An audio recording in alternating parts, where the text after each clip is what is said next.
Well, hi everyone, and welcome to another episode of Club Grubbery. We're recording this Thursday, the 20th of February, and this one is yet another dramatic story, a sad story, but one that needs to be told, John. Yeah, well, unfortunately, Hoodie, they're becoming too common, and I suppose too that because of our new understanding of what's going on, we're able to go back and revisit these stories as well that have been ignored or given other reasons for why they occurred and reevaluate them and look at them, and it's so important. It is indeed, and we'd like to welcome our very special guest to Club Grubbery this afternoon, and that is Raina Cruise from Adelaide. Raina, it's delightful to meet you. Thank you, Um, Graham. It's we, as lovely to be here. as you said, we did meet in Canberra. And Mhm. we even had a hug in Canberra, and I think we hugged Really? everybody. We all hugged each other in Canberra, didn't we? Yeah, it was a beautiful, beautiful event and vibe, and lots of amazing people coming together for one purpose. Yeah, it was amazing. It Mm. was amazing. It's now, what is that purpose? Well, that purpose is mainly, I think 95% of people were there because we are fighting a medical tyranny in this country that has been slowly eating us alive for decades, absolute decades. Um, so who have we been talking to lately? Well, we've been doing a lot of interviews around the Australian Vaccine Risk Network and people associated with that. Anita Huffmeister and Meryl Dorey and that crew, amazing people. Mm. John, you and I were staggered by the things we heard when we went to the 30th anniversary celebration there, weren't we? Yeah, it was horrific. I mean, even just the inhumane way that Australians have treated those guys, irrespective of whether you believe what they're saying or not. I mean, at the end of the day, they've been treated badly. Very badly, and gaslit and even hated on and attacked.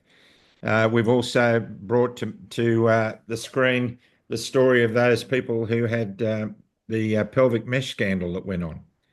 That's been a big issue, yet again, unresolved, not resolved at all, even though they won a massive lawsuit. Nobody's getting anything.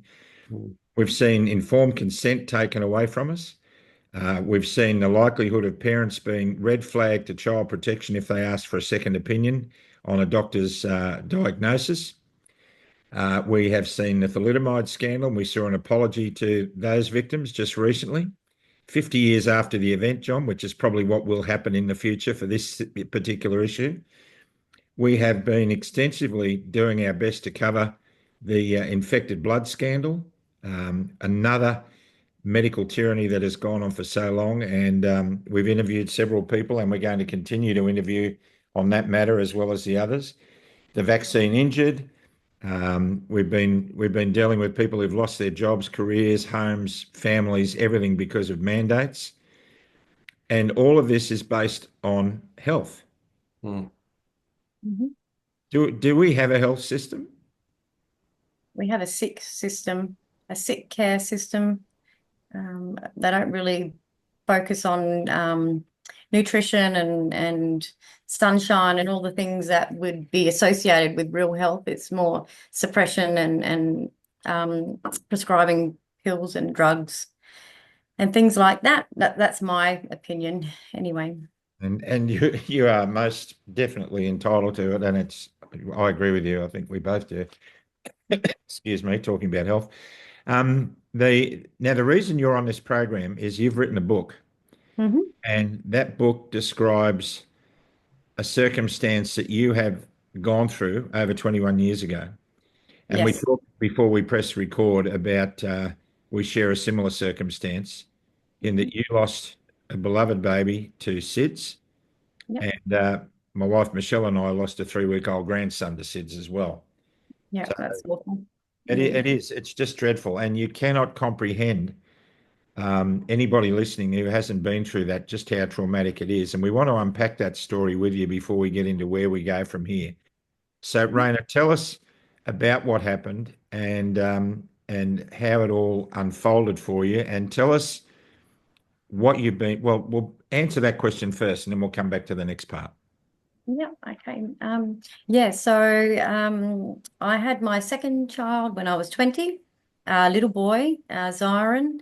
I already had a 14-month-old daughter. Zyron was 7 weeks premature. He was delivered early.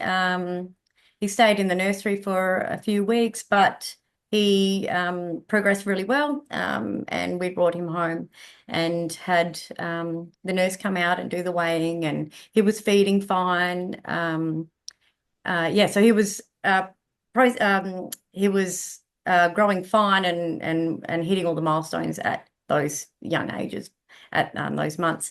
But he was due for his 2-month vaccines, and because he was preemie, I thought I'll wait a week, and I'll take him in when he was 9 weeks instead of 8 weeks. No one told me to. I just sort of thought, he should have been baked a little longer. So I'll take him in a bit later. So I took him in for his 8-week vaccines at 9 weeks, and they gave him the DTaP hexavalent vaccine, which is a 6-in-1. So it's got the diphtheria, the tetanus, the pertussis.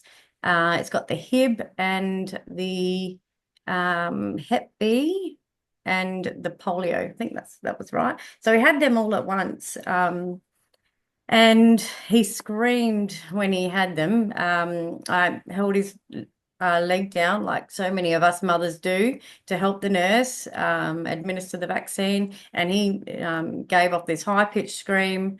And then we waited in the waiting room, and he fell straight to sleep. And he slept for probably a solid 6 hours, which was really unusual. Normally he would be awake every 3 or 4 hours, but he slept for a solid 6 hours, and then when he woke up, he was very unsettled. He wouldn't feed, and he was just he had a bit of a fever, and I administered a bit of Panadol, like we're told to. And I just thought, oh, he's just got a sore leg, and he'll come good. And I vaccinated my first daughter. We didn't have any issues that I'd noticed with her. But yeah, we did have an up and down night. So he didn't sleep well like he normally would. And then in the morning, I noticed he wasn't breathing. And I screamed out to my husband. And we actually had a friend popping in that morning, and he just said, look, go straight to the hospital. So we jumped in the car. I tried to do CPR on the way there while I was crying my eyes out. It was extremely traumatic. That experience stays with me. But yeah, we got to emergency and rushed him straight in. The doctors grabbed him, and they stuck him full of all these different needles and tubes, and they said they did get him breathing, and they thought it might have been pneumonia initially.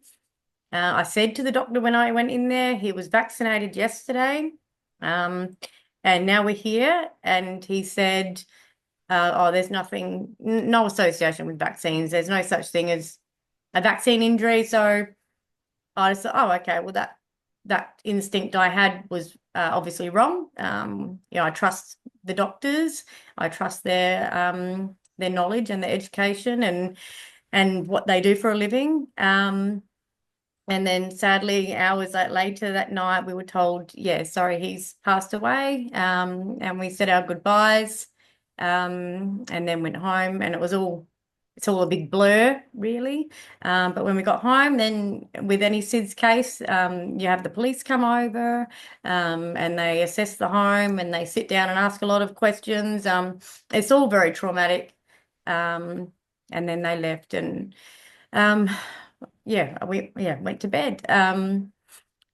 Following that, we had to plan the funeral, wait for the coroner's report come in, and they've labelled him a SIDS baby.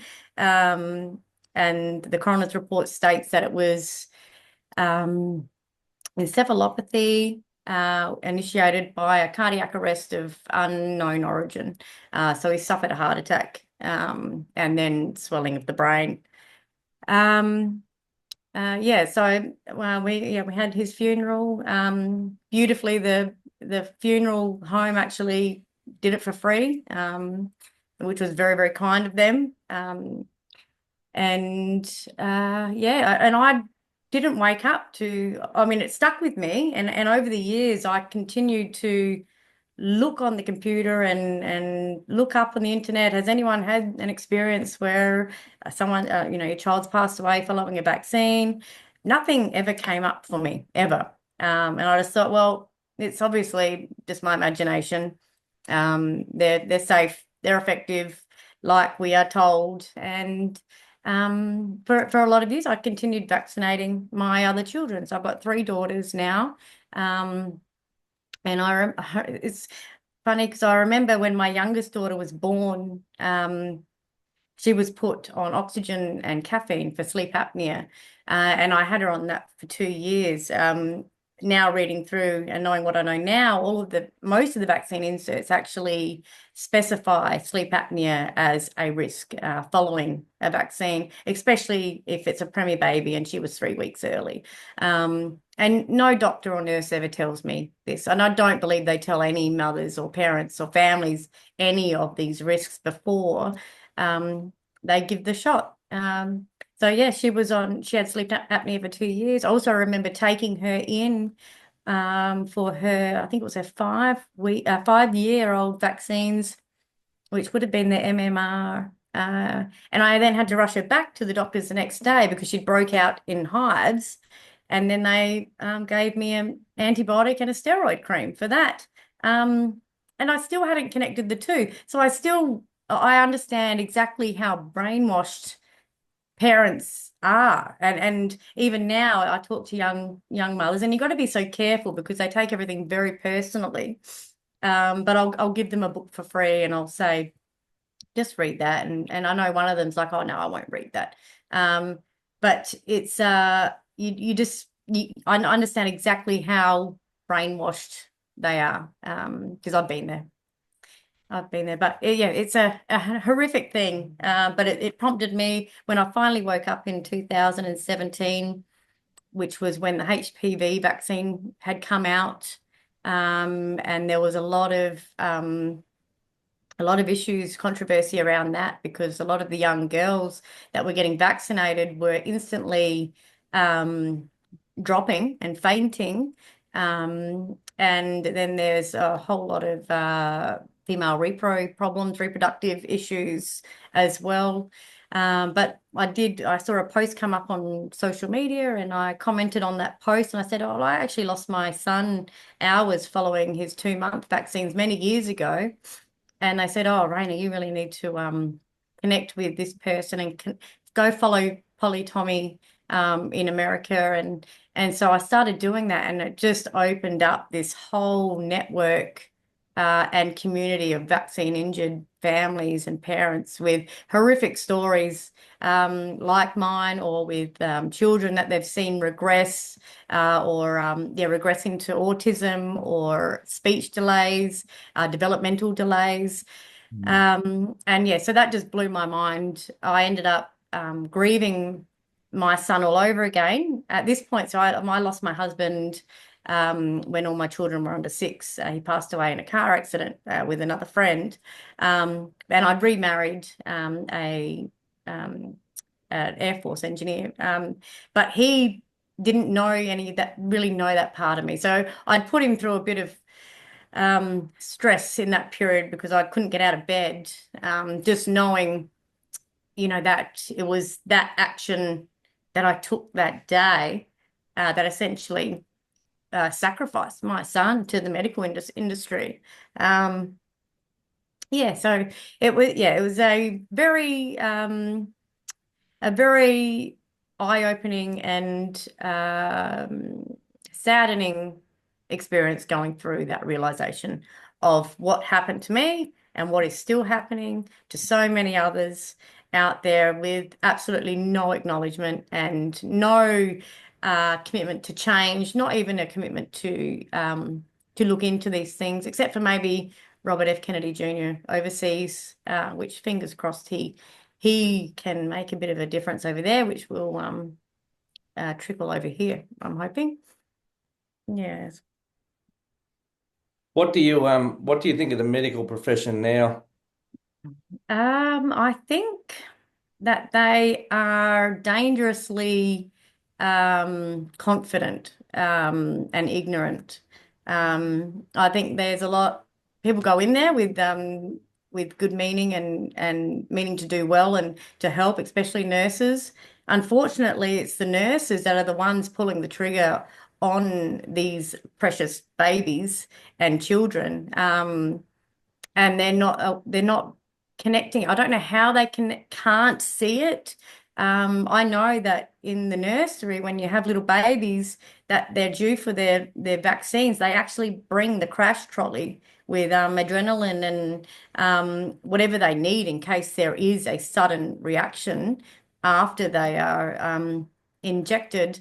I'm just not sure why they would not see that as a problem. Yeah, so I have my concerns with the medical industry. I think they're very much sponsored and led by the pharmaceutical giant and profit. Did anyone in the process ask any questions about the vaccine? The police, anyone? No, no, nobody did. Hmm. It's not on the coroner's report. Nothing. Yeah, so if it was any other drug that he had received, if it was an antibiotic like penicillin or something like that, they would associate that and they would say, oh, it's most likely an allergic reaction or something. But with vaccines, it's just crickets, nothing. The trauma of losing a young child in such a way is hard enough. But what a lot of people don't realise is when this happens to your child, it's the where it happened is treated as a crime scene, and the mothers are treated as potential murderers. I just want to highlight what happened to our own daughter in WA. She woke up in the morning and found she had fed the baby and found that he was still and cold next to her.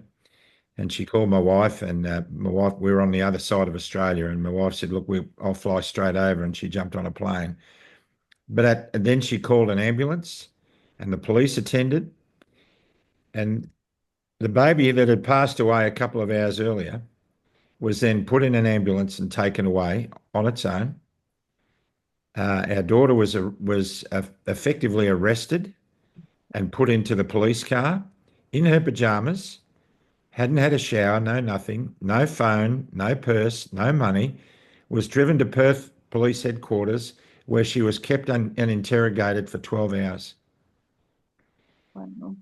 And she was treated as a suspect until the autopsy results came through. Now, when my wife arrived in Perth after the baby, our little grandson, had died 12 or 14 hours earlier, she went to the police station and said, "Can you tell me where my daughter is?" And they said, "Oh, we just released her." Where is she? She's got no money or no phone. Oh, we didn't know about that. We just released her. So Michelle went searching the streets of Perth looking for her, and she found our daughter and her partner, the baby's father, huddled in a dark alleyway crying together. She was not allowed to see the baby. It was 3 weeks before she was permitted to hold her dead baby. And in the process, the autopsy was conducted and the brain had to be removed, and the removed brain had to be examined by a brain pathologist. And the only one in Western Australia was on holidays, and that couldn't be done for a month. So the police called up and said, "We're prepared to release the baby's body for burial, but it has to be without the brain or you have to wait another month." And I had the horrible task of telling our daughter that. And she had the choice, and she said, "I want him buried complete." Of course she would. And the rest of it is too unspeakable to think of. But the way she was treated by the authorities, it's reprehensible. Absolutely reprehensible. She's never gotten over it. Mm-hmm. I'm sorry that triggers you, Raina, but Mm-hmm. Oh, yeah, sorry. Yeah. we have to put an emphasis on this stuff because regular, beautiful Australian mums and dads are going through this every single day. Mm-hmm. Every single day. Yeah. Yeah. Oh, yeah. I'm sorry to hear that about your daughter. That's absolutely horrific. Yeah, they took my son's brain as well, and then sent it back, and we got him cremated. So just added that to his little urn. Um, yeah, it's horrific, and I can only imagine how many parents out there have probably been wrongly convicted. We've got that shaken baby um, diagnosis that a lot of parents have been put in jail, and I know there was lots of honest reporters out there digging into that and finding that there were a lot of um, parents being convicted and put away for a lot of time when it was probably not that at all. But yeah, it's a extremely traumatic process, and it doesn't go away because yeah, the loss of a child is the. No, didn't plan on getting so emotional. Is the worst grief that a person can go through. So it stays with you for a long time. Um, Is there like a support network of families that have gone through Sid's deaths? And if so, like how many are in it? And are they talking about similar experiences to um, when I after I lost my son, I had SIDS counselling, which was good. They offered that. But I wasn't aware of any group. And I used to donate to their charity every year. But now that I realize that they're probably missing, or they are missing the main factor of the cause of it, and they're ignoring it like everyone else. I don't donate to them anymore. It's so obvious what's going on.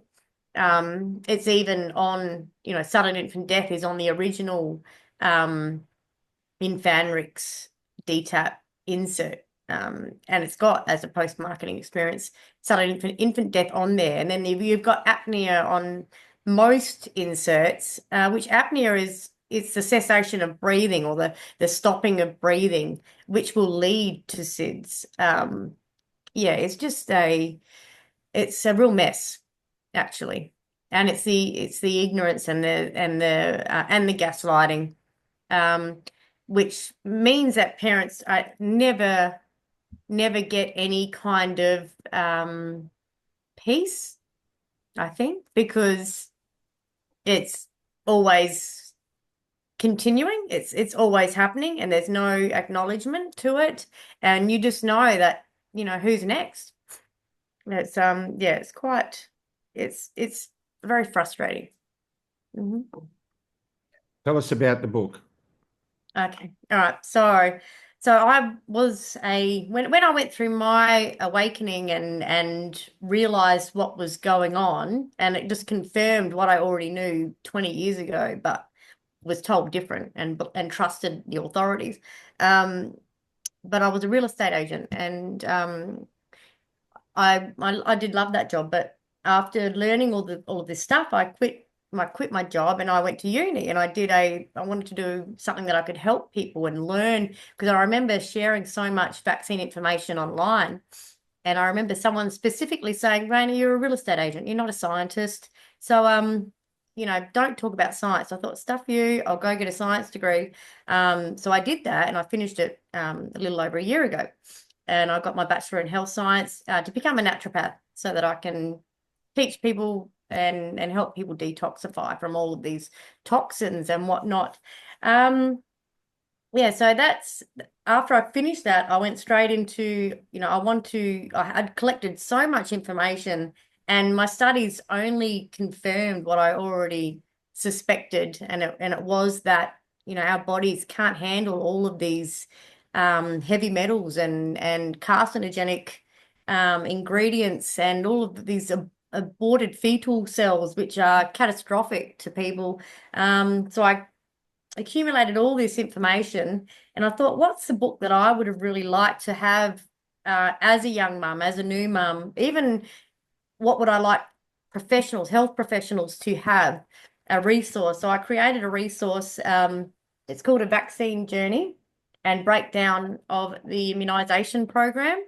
So it's got in there my story. It's got the coroner's report in there. It's got his immunisation record.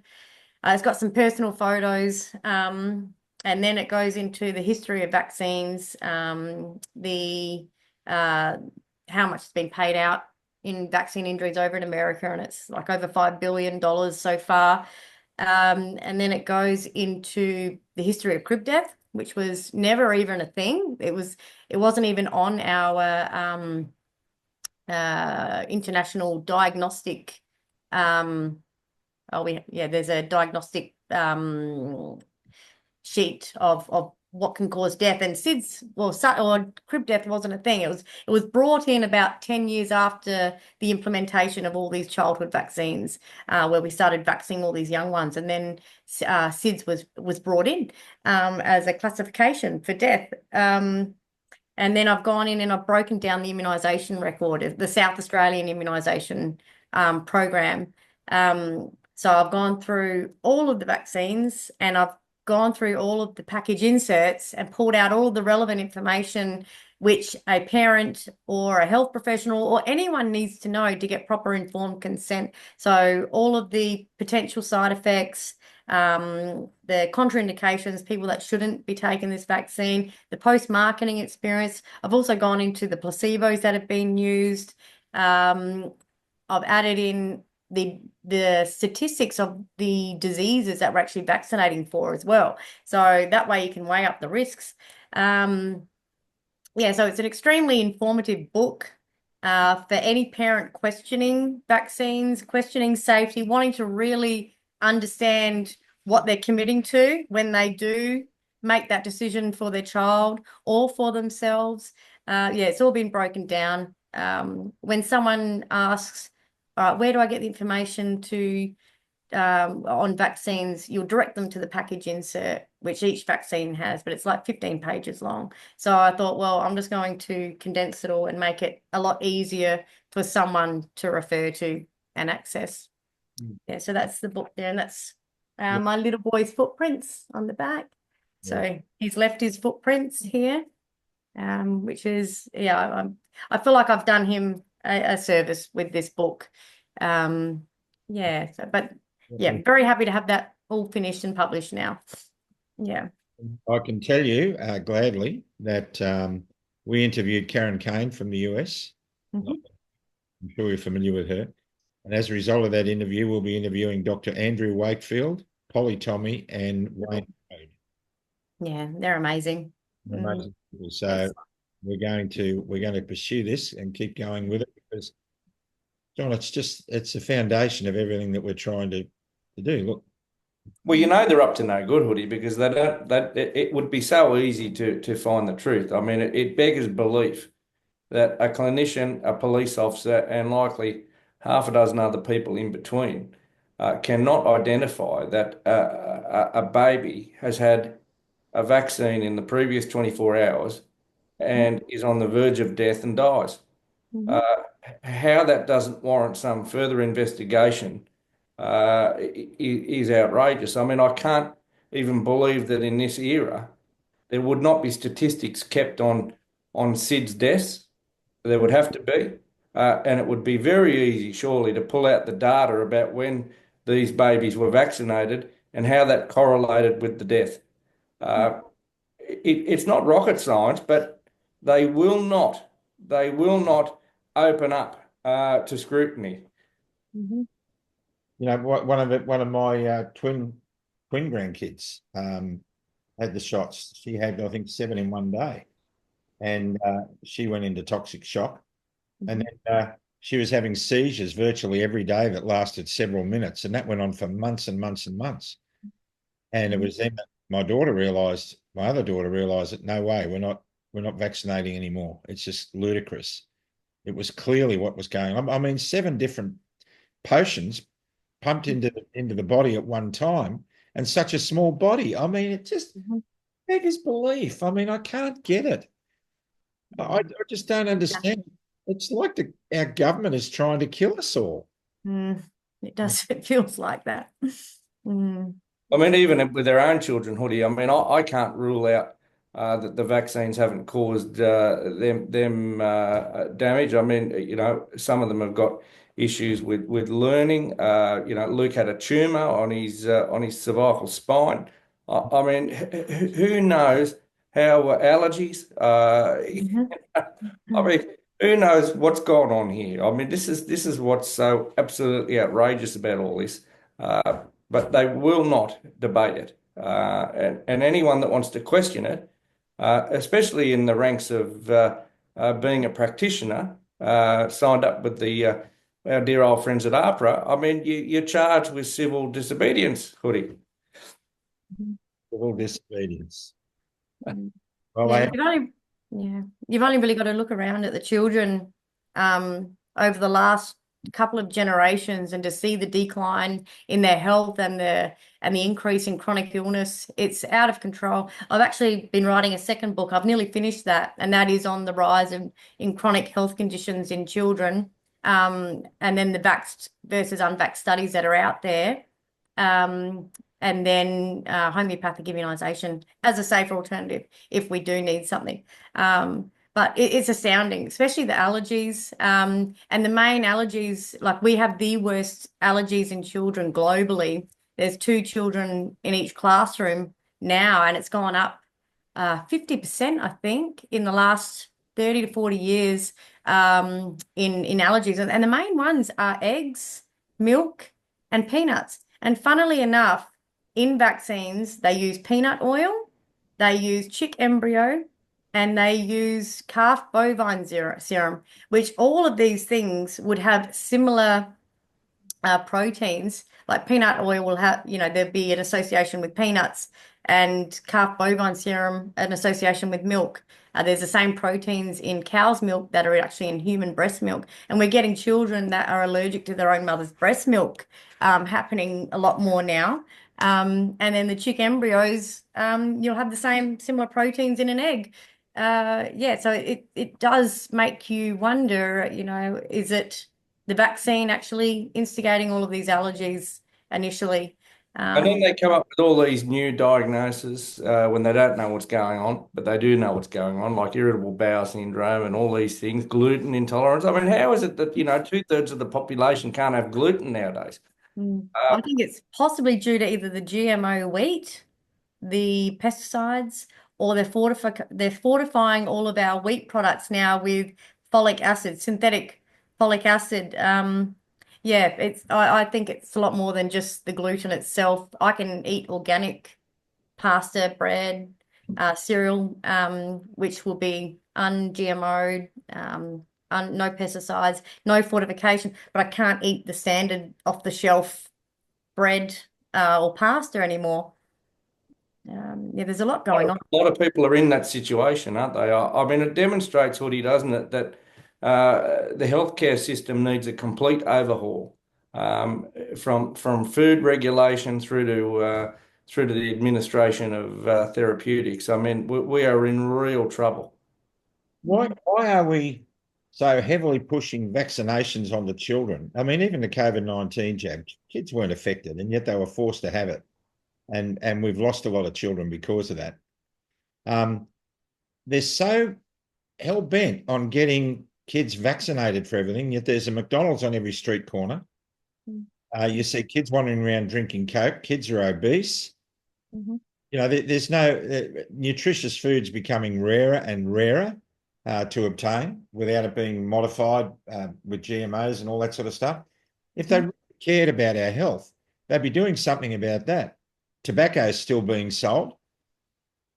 And now the government has said recently that they're upset because of the campaign against the use of tobacco products. Their revenue has gone down. So that's it, isn't it?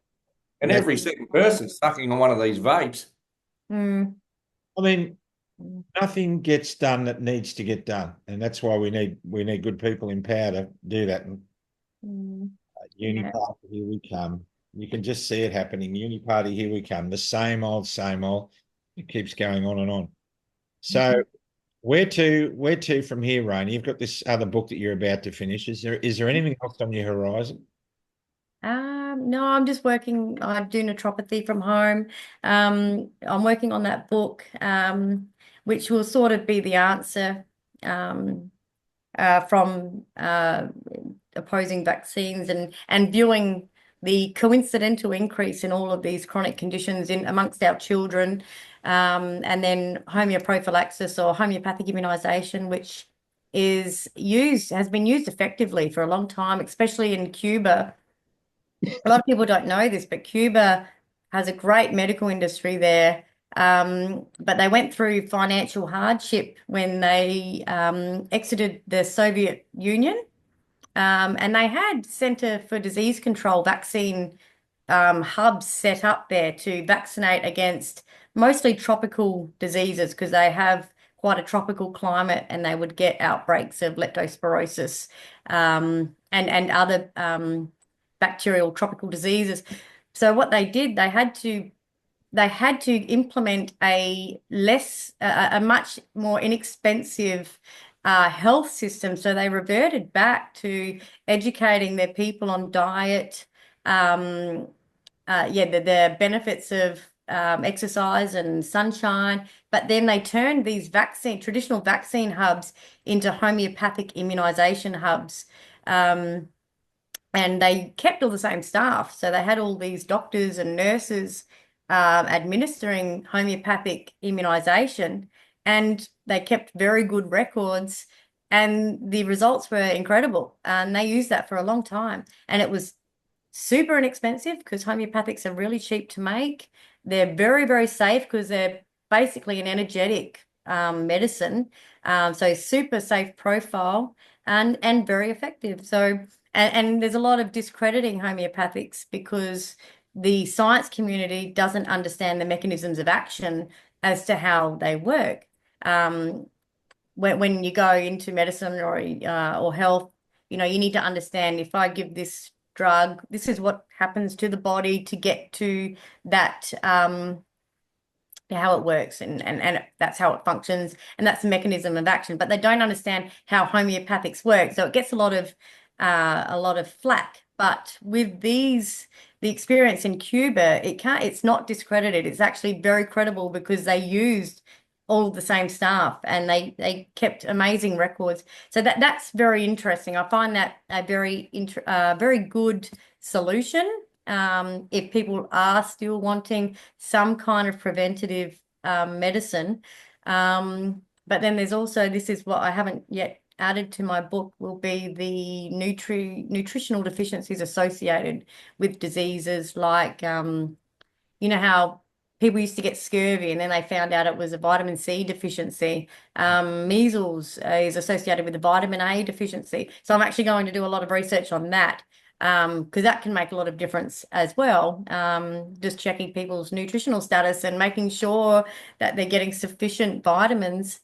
So working on that book is a big thing. I've been extremely active in the vaccine information movement, in the COVID movement. We started the protests here in Adelaide, myself and a friend, and then Kathy Scarborough and Leanne and some other big names in the vaccine movement, which have been around for a very long time, holding that flag for decades.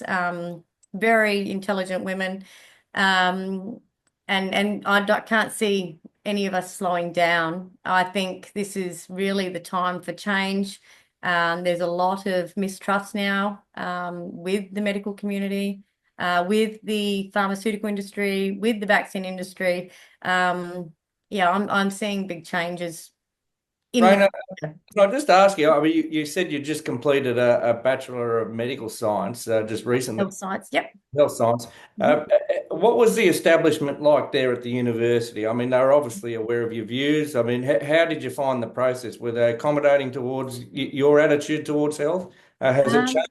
Yes. because it's a private college. Yeah, a private college, so it's separate from the big colleges. It Yep. costs a lot more to go to. It was an expensive degree to do.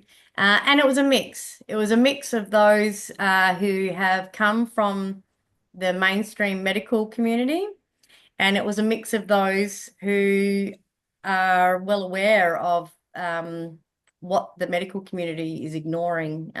So I had a lot of support there. I was actually asked to be the speaker at our graduation, which I did. And yeah, it was a good experience. It was a good experience. Sometimes it was frustrating, especially when you've got diehard medical supporting lecturers, and they would throw in vaccine supportive comments, and then but out of nowhere, which they would do, and I would question them on things, and they would just completely ignore the facts. Yes, but it was a good experience. It was, and I met some amazing people there. Yeah, that's amazing. Now, for those people, anyone who's making the stand you're making, Mhm. gaslighting and ridicule, as we've already discussed, is horrendous.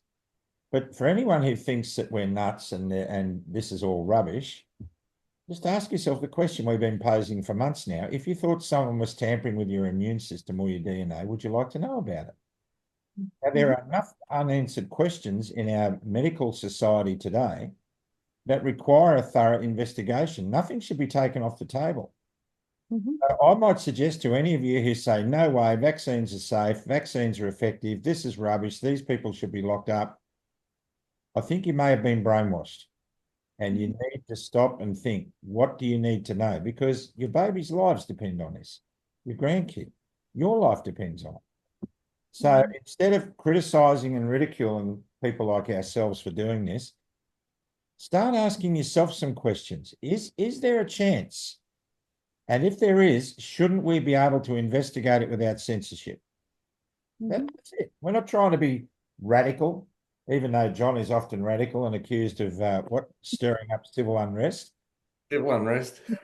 And what Raina and people like Raina are doing is warning you, not because they read something somewhere or they saw something on YouTube. They've lived it.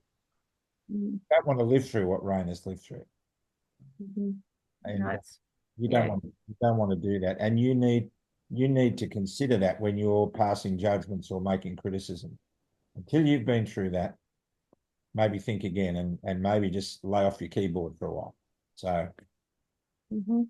I Yeah. think, yeah, I think you're doing amazing work, and I think we just got to keep pushing this out there. And hopefully, as you say, RFK coming in, I don't know, everyone's saying Trump is a savior and RFK is a savior and all that. I hope so, but we can't wait for the cavalry to come riding over the hill. No, I agree. And thank you. I love your work that you're both doing as well. It's very important to have another side. Everything's very biased in the mainstream arena. You need that balance. As tough as it is to compete with that, you're helping to give that balance of a perspective to everyone, which is fantastic. Yeah, I think waiting for a savior is not the way to go. Hopefully, that's all happening in the background, but I honestly believe that um, this is a spiritual thing, and everyone needs to do the work on themselves, and reconnect with their own personal divine power, and shift the consciousness that we have been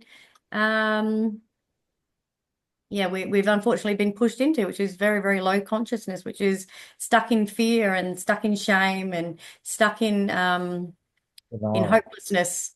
So hopefully that will happen, and possibly not just with the medical community, and keeping everyone sick with low vitality.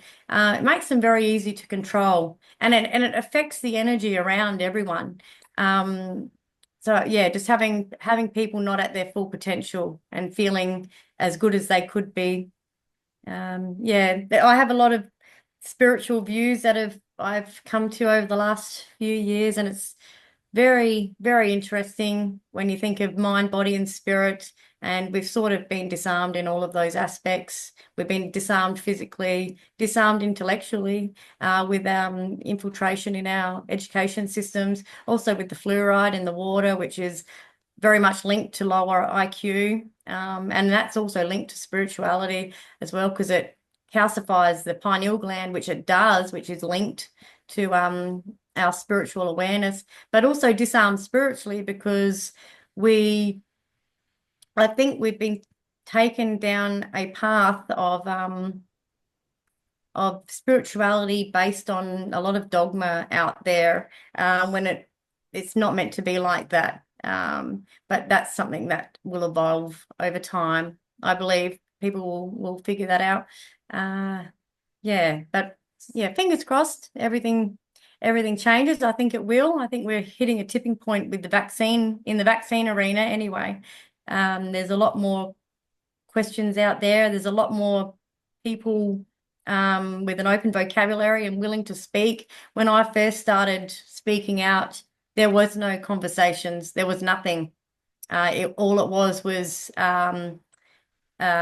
put downs and insults, and people were too afraid to bring up the topic. It's extremely taboo, whereas now conversations are being had. So it has progressed a long way in the in that 7 or 8 years that I've noticed, and hopefully it just keeps improving. Perfect segue into a prayer. I think we are in a battle between good and evil. So, dear Lord Father in heaven, we just thank you for truth, and we thank you for courage and wisdom. And Lord, you've said in Scripture that it would be better for he who harms the little children to be thrown in the river with a millstone around his neck. And that is happening all the time, Lord, and it seems to be happening at the behest of our government and bureaucracies. Father, we need truth to be brought to the fore so that we can all just stop dying needlessly. So, Lord, please protect us. Please be with Raina and see that her book gets to where it needs to go, Father. We ask in Jesus' name. Amen. Thanks, Raina. You're a breath of fresh air. Thanks so much for all your effort and your work. And what I just did was nothing to do with religion. It was just about relationship. I respect and appreciate everyone's connection with God, however they do it. So, Johnny Larder, you've often been heard to say. You just couldn't make this stuff up. You couldn't. Hey, posh chair, what's going on? You're building the studio. Oh, I've already built one, Hoodie. I've got the microphone. Look, it's all happening. It's all happening. Goodness. Oh my goodness. Well, there you go, Raina. He's doing all this. I'm not even aware of it until he turns the camera on, and then I see he's outdoing me at every turn. Okay. Yeah. Oh, You're both doing a fabulous job. Yeah. Thank you. and thanks for joining us on Club Grubbery. Don't forget what you did yesterday got you to today. Stay strong and stay out of the trees. God bless you all, and bye for now.